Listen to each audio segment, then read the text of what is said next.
God. I'm so glad I found my tomorrow.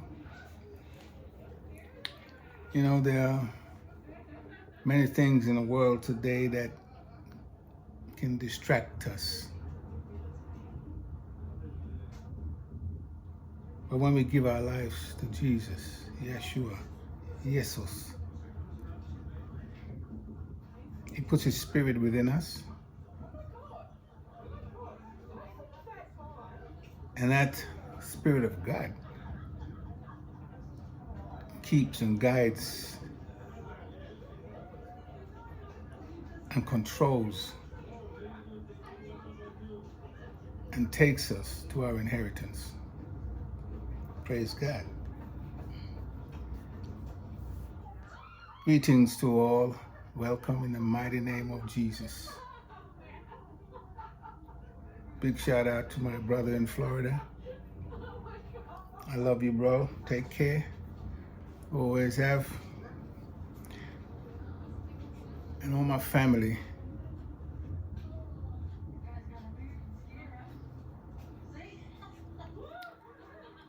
I draw a bloodline around my whole family for divine protection. Holy Spirit, I welcome you. Take control. I'm going to carry on tithing. What the Lord has given me is nothing from me. I pray, Lord, that you take away any thoughts that I may have, but only what you have given me through your word. In Jesus' name. And I'll carry on. God provided the increase. God provided and provides the increase. The increase of the tithe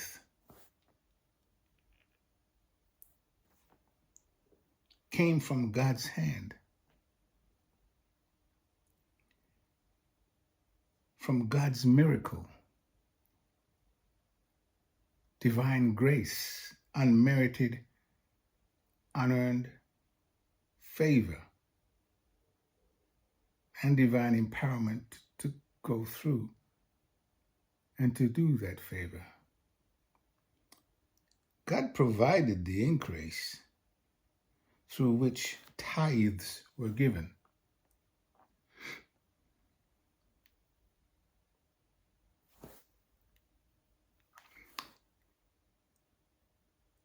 On the other hand, the increase of those who earned their living not from the land,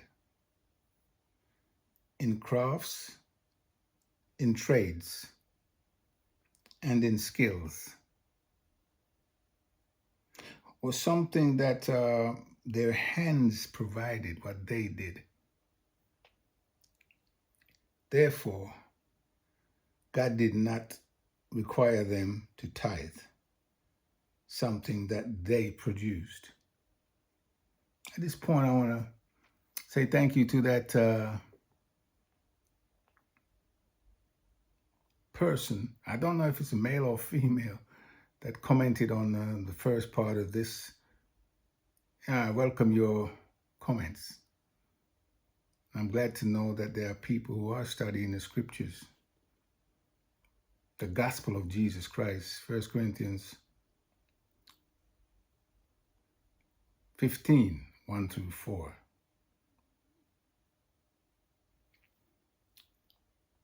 Continue to study and read the word and share the word, my friend, my brother, my sister, in Jesus' name. And I go on. The people gave tithes to the Levites and priests. The people gave tithes to the Levites and priests, farm produces, animals, and so forth. Levitical tithes were received by the Levites, who were only servants to the priests.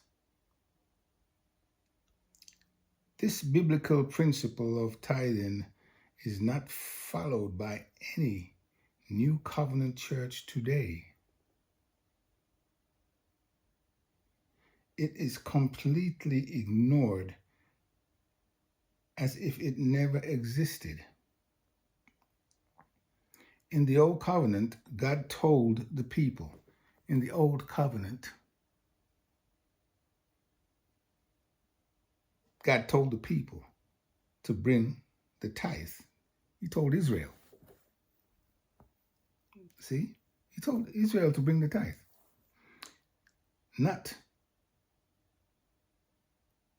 to the priests, but to the Levites. And the Levites in turn gave only 1/10 of the tenth they received to the priests. Numbers chapter 18, 26 through 28 says, "Moreover, you shall say to the Levites, when you take from the Israelites," from the who? The Gentiles? No, from the Israelites. "When you take from the Israelites the tithe which I have given you,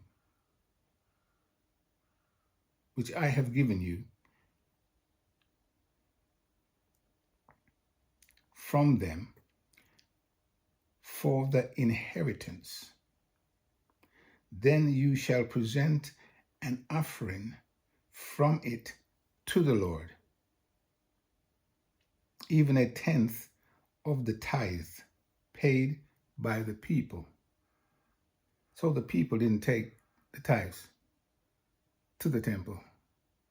It was given to the Levites to give to the priests, and the priests take it to the temple. Praise God. This is a great picture of giving and the principle, the hard principle behind it in the Old Testament. God has commanded his people Israel to give a tithe for the support of the Levites. But in part, in part, tithes were used in a variety of different ways, but in part for the support of the Levites. See? Okay. Numbers 18, verse 27. "And what you lift out and keep," praise God, "what you lift out and keep, your heave offering, shall be credited to you as though it were the grain of the threshing floor, or as the fully ripe produce of the vine." Numbers 18, 26 through 28. I'm reading from the Amplified Bible, which amplifies the King James, basically. Gives you a further insight. One important theme that emerges from Numbers 18 and verse 27 is the concept of giving back to God. The passage emphasizes the importance of honoring and supporting those who serve the Lord. The Israelites were to give a portion of their resources to the Levites, who had dedicated their lives to the service of the tabernacle. Praise God. Numbers 18 and verse 28. "Likewise, you shall also present an offering to the Lord of all your tithes, which you received from who? From who? From the Israelites. You receive your tithes from the Israelites. And therefore, you shall give this heave offering, lifted up, lifted out and kept, for the Lord to Aaron the priest. Okay. This is also found in Nehemiah. But he said, you are to present an offering to the Lord from every tenth you receive from the Israelites. See, the Bible purposely says who this is coming from.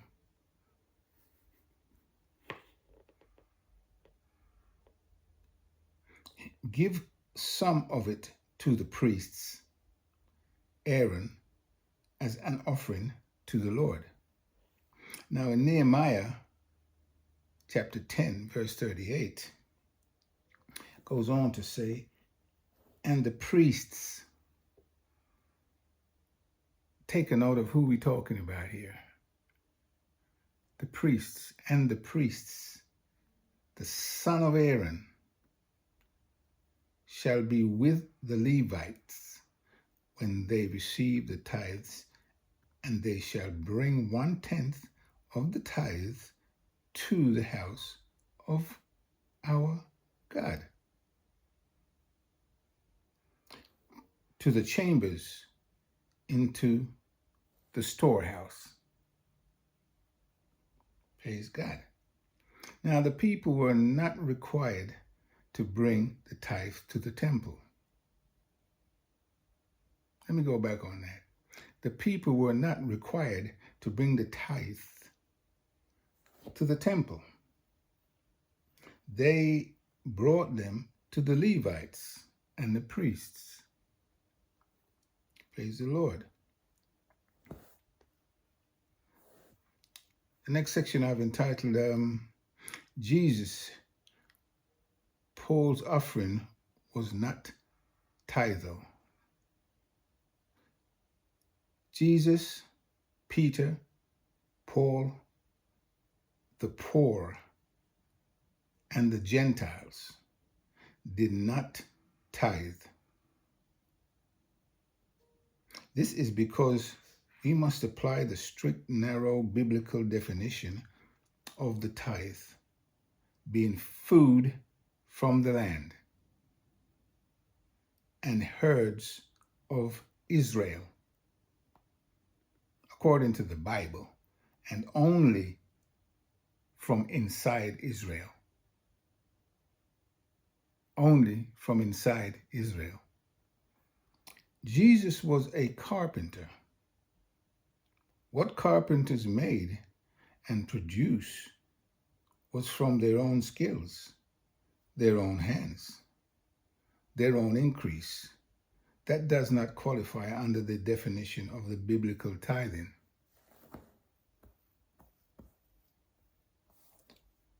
Apostle Paul was a tent maker.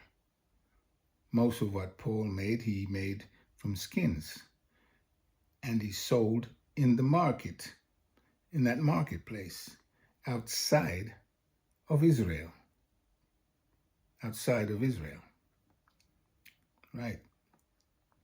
In the first place, the product that Paul made were not tithable items. In the second place, where Paul made those items and sold those items were outside the Holy Land of Israel.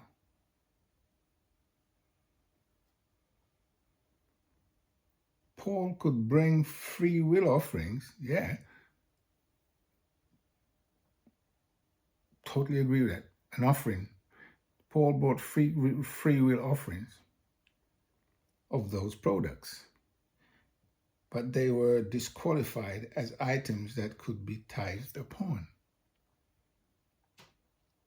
I mean, that's why today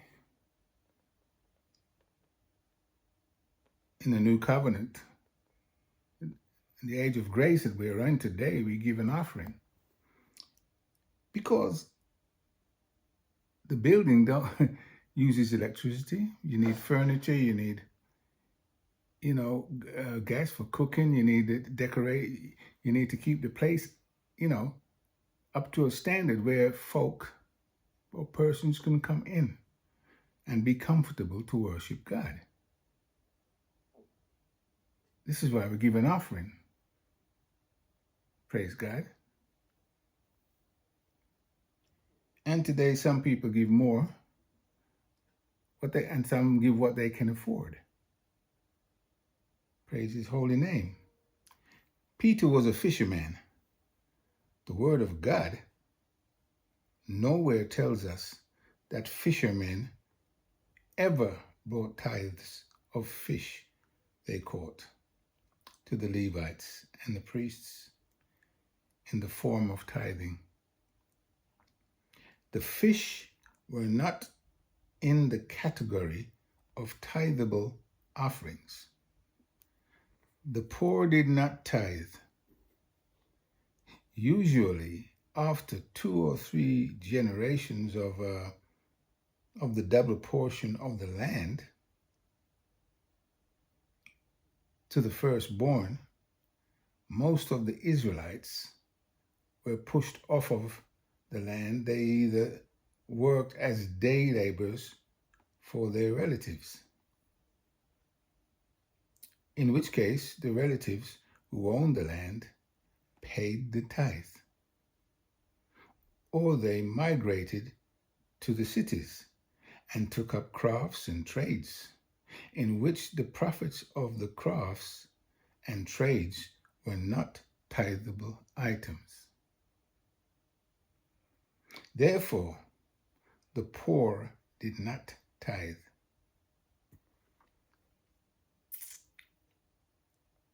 Praise God. The Gentiles did not tithe. The next section. Neither did the Gentiles tithe. The Gentiles themselves in the Old Covenant were considered unclean by the Jews. If they themselves were unclean, everything else was unclean. A Gentile could not bring a tithe. Could not bring a tithe to the Levites and priests and offer it to them. It would not have been accepted as a tithe.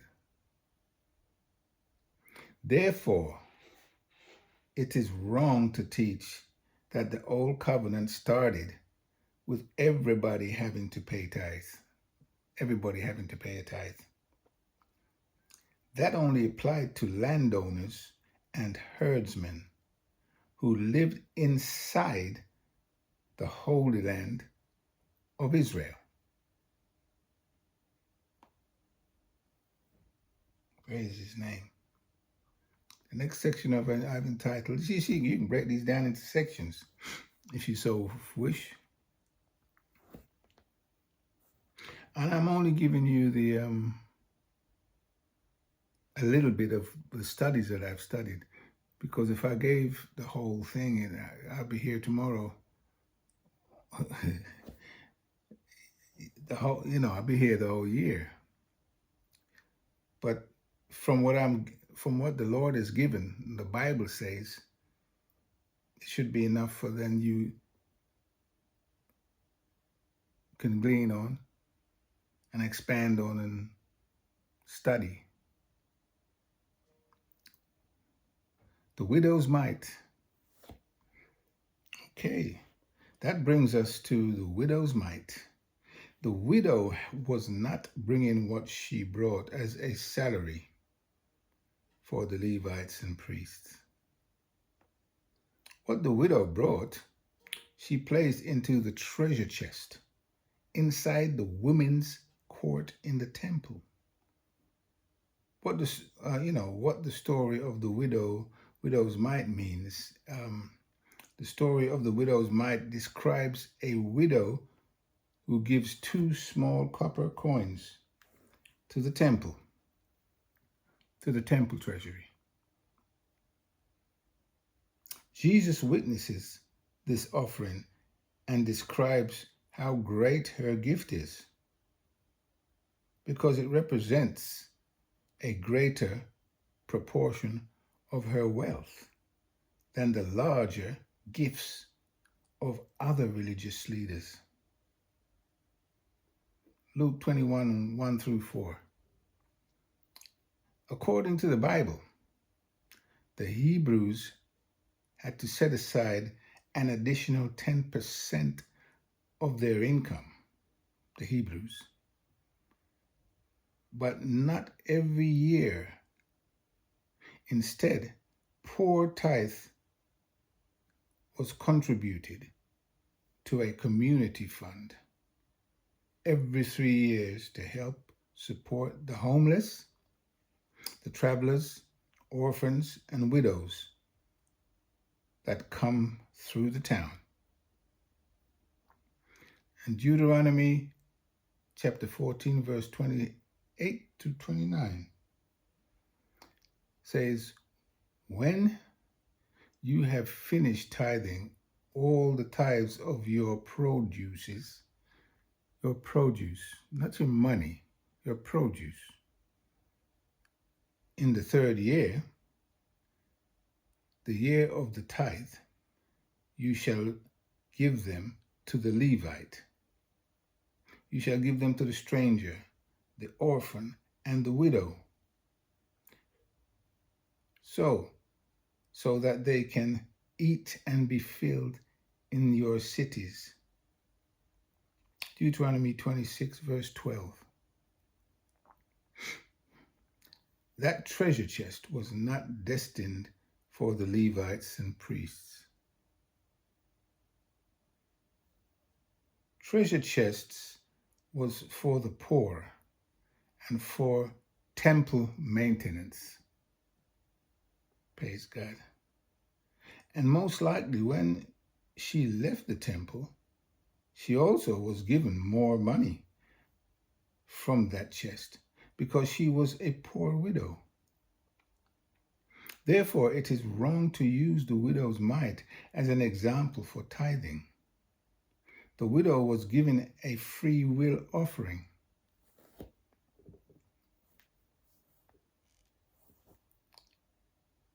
And her gift was accepted by God, not because it was a tithe, not because it was a tithe, not because she was giving her all, but because she had given from her heart. Praise God.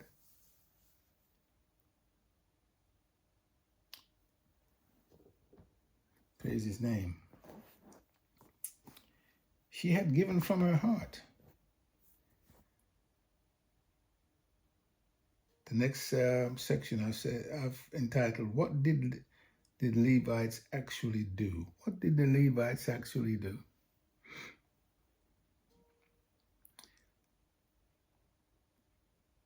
What did the Levites in the Old Covenant actually do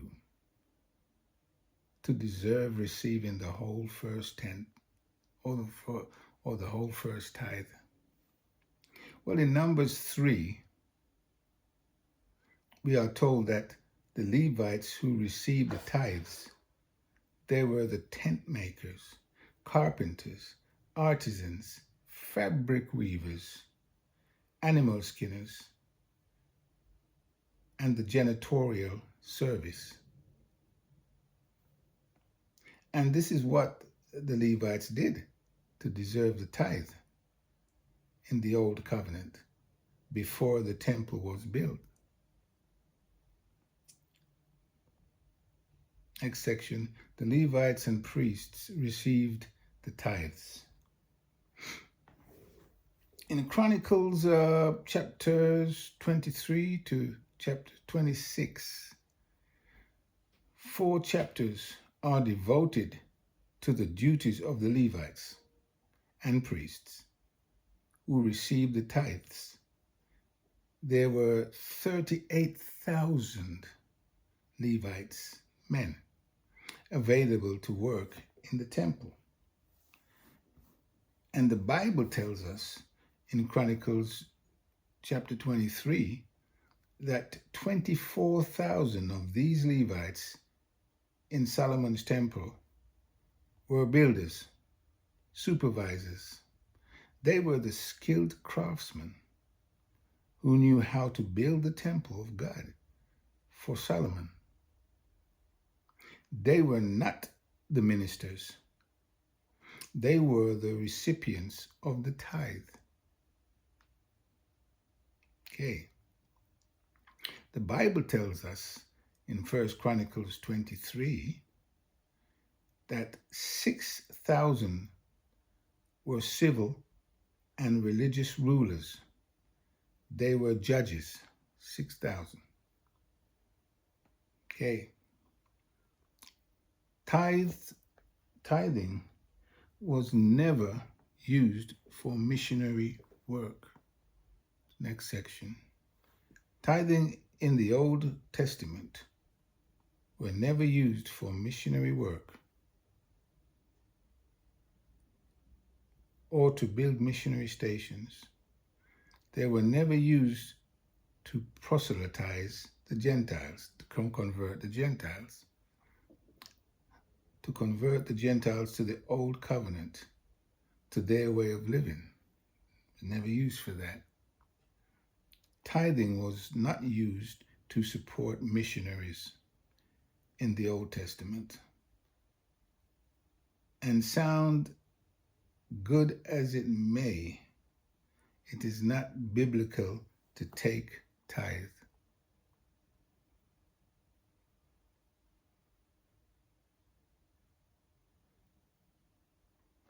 To say we are collecting tithe to support missionaries. Sounds good, but it is not biblical. It is not a biblical concept. Sounds real good, though. The prophets in the Old Testament lived off of mostly free will offerings. According to Numbers 35, chapter 35, Joshua chapter 20 and 21, and 1 Chronicles chapter 6, and many other references to the Levitical cities. I've only given you a few references there. The Levites and priests did not always live in Jerusalem, or as the Jews say, Jerusalem, to serve at the temple all of the time. In fact, there were originally 48 Levitical cities established in the Old Covenant, 48 Levitical cities. And Judah had 13. Judah had 13 of them. And the Levites and priests lived in those Levitical cities. Numbers chapter 35, verses 2 through 3. Command the Israelites that they give to the Levites from the inheritance of their possessions, cities to dwell in, see, and suburbs, pasture lands round about the cities, walls round about the city, the cities. Walls you shall give to the Levites also.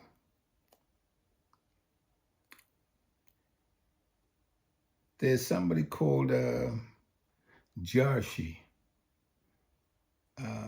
Prophet says that a suburb was a space and place parted without the city, outside the city.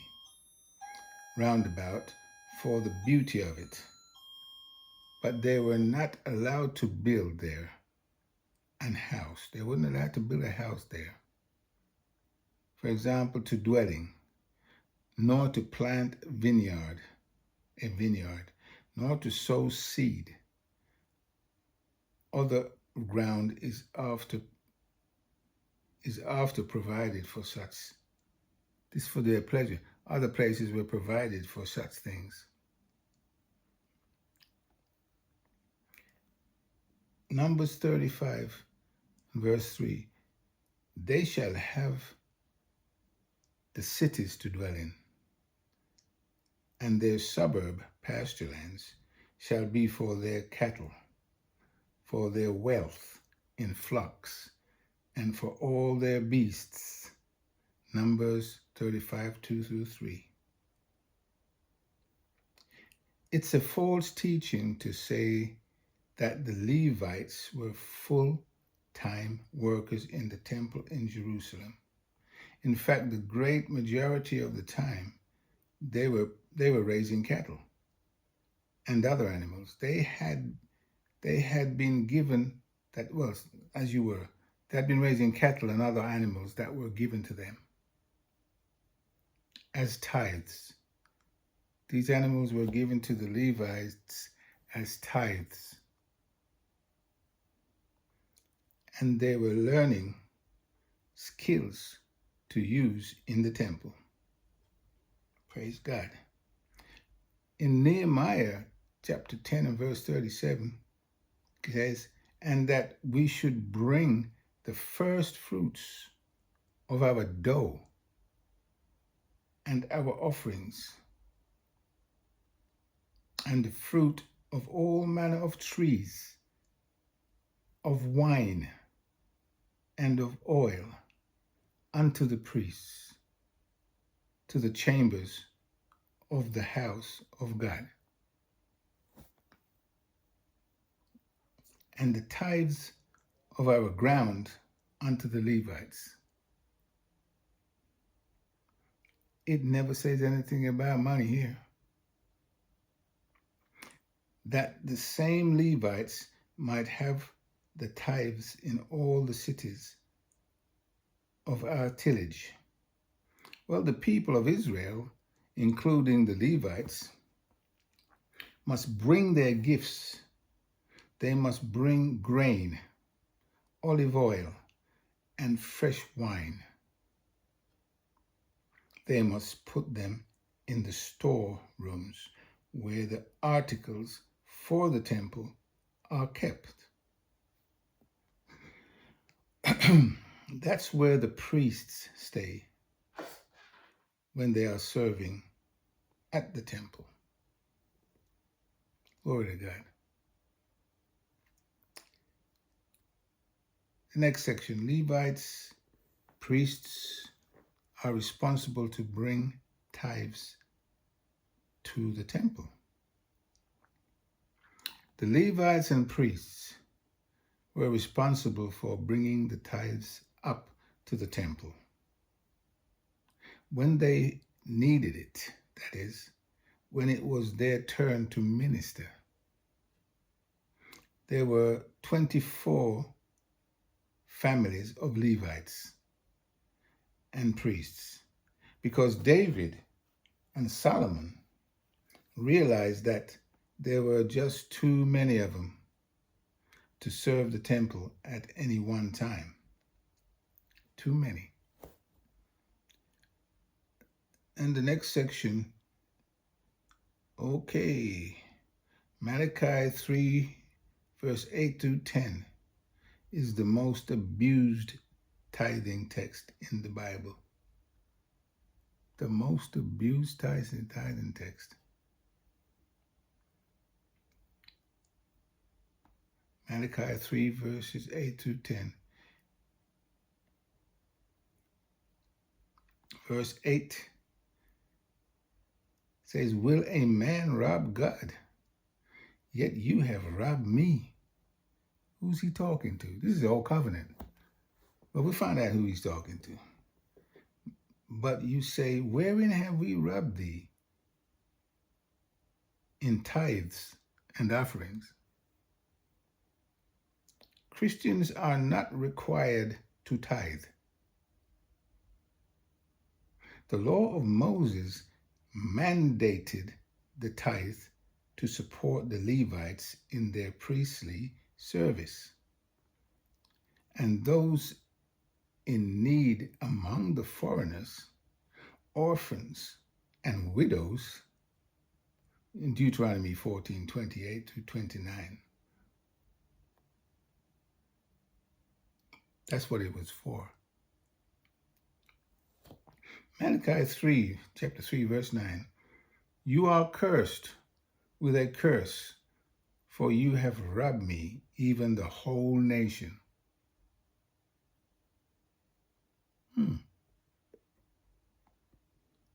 Notice, I included verse 8 in addition to 9 and 10. The book of Malachi is God's FAA for his people.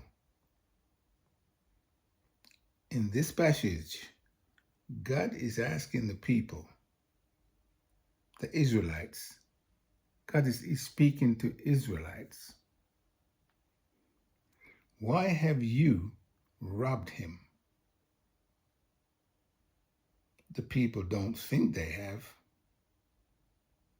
Well, God wanted the Israelites to give a tithe, 10%, to the priests, so the people serving him could have food to eat. Right. Malachi 3, verse 10. Bring ye all the tithes into the storehouse, that there may be meat in mine house, and prove me now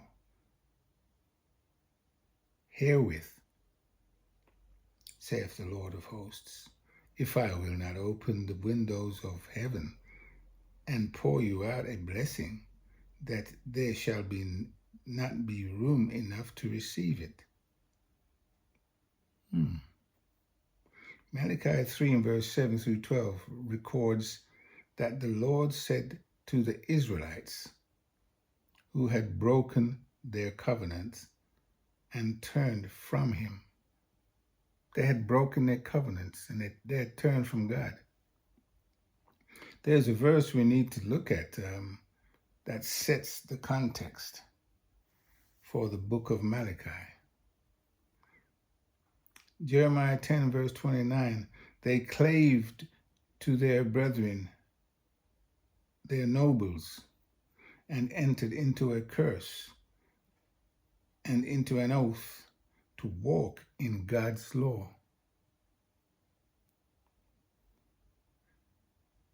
which was given by Moses, the servant of God, and to observe and to do all the commandments of the Lord, our Lord, and his judgments and his statutes. Reference Nehemiah 10:29. When God says bring all the tithes into the storehouse, it should be understood that he is talking crops, herds, and flocks. If the priests brought the whole tithe into the storehouse, as God requested, there would have been enough food in his house. The food was for the Levites who were on temple duty. Nehemiah's audience, I'm going over a little bit. Nehemiah's audience is Malachi's audience. It's in the Old Covenant. They're the same people in the same time. We see the people in Nehemiah and Malachi is addressed to They were just as a group, the same people, repeated the blessings and curses of the entire Mosaic law. They repeated the blessings and the curses of the entire Mosaic law. The Bible says they entered into an oath. They took a solemn oath to keep all of the law of Moses. And if they don't, they will bring a curse upon themselves. And they took a solemn oath that if they violated and any of the law of Moses, that curse would fall upon themselves. The blessings would only come through obedience to all of the law. That was an oath and a curse they called upon themselves in Nehemiah chapter 10. Malachi begins with God addressing Israel. But 6 verses down, he changes his address to the priests. Look at Malachi 1 and verse 6. A son honoreth his father, and a servant his master. If then I be a father, where is mine honor? And if I be a master, where is my fear? Saith the Lord of hosts. Unto you, O priests. Let me run back on that. God says, unto you, O priests, that despise my name. And you say, wherein have we despised your name? He's talking to the priests. Malachi 1:6 and 2, chapter 2, verse 9, is directed specifically at the priests of Israel. Despite having knowledge of the Old Testament law, they are offering improper sacrifices to God instead of following the requirements for pure offerings. They are sacrificing animals so defective that a mere politician would not accept them. Defective animals to God. Malachi is referring to the contents of the offerings being brought by the priests by using inferior and inappropriate animals. The priests are showing profound disrespect to God. Glory. Well, most preachers don't read Malachi. Most preachers, they don't read Malachi. They just read chapter 3, verses 7 through 8. And they stop. By doing so, they are teaching error about tithing.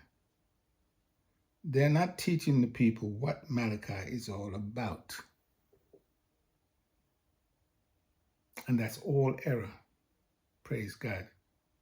I have to stop there. I don't want to make it too long. But you know, I hope you'll keep on listening because I'm going to have an intermission right here. Praise God. And come back with the following, the rest of this. God bless you. Real good.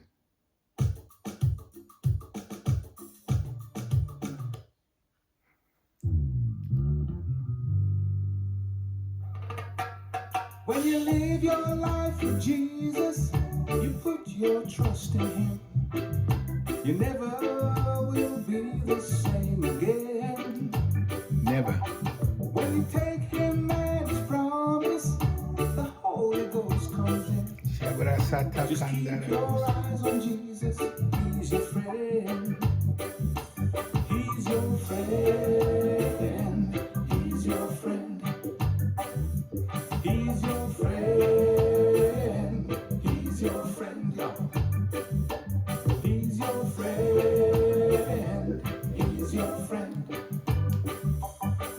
our preacher, he's our teacher, he's our savior, he's our king. Pick up your Bible and you must read it to be wise, believe it to be safe, practice it to be right. If virgin birth, sinless life, miracles, death and resurrection, you must read it to be wise, believe it to be safe, practice it to be right. Just keep your eyes on Jesus, he's your friend. He's your friend. Keep your eyes on Jesus. God bless you. I'll be back soon. In Jesus' name.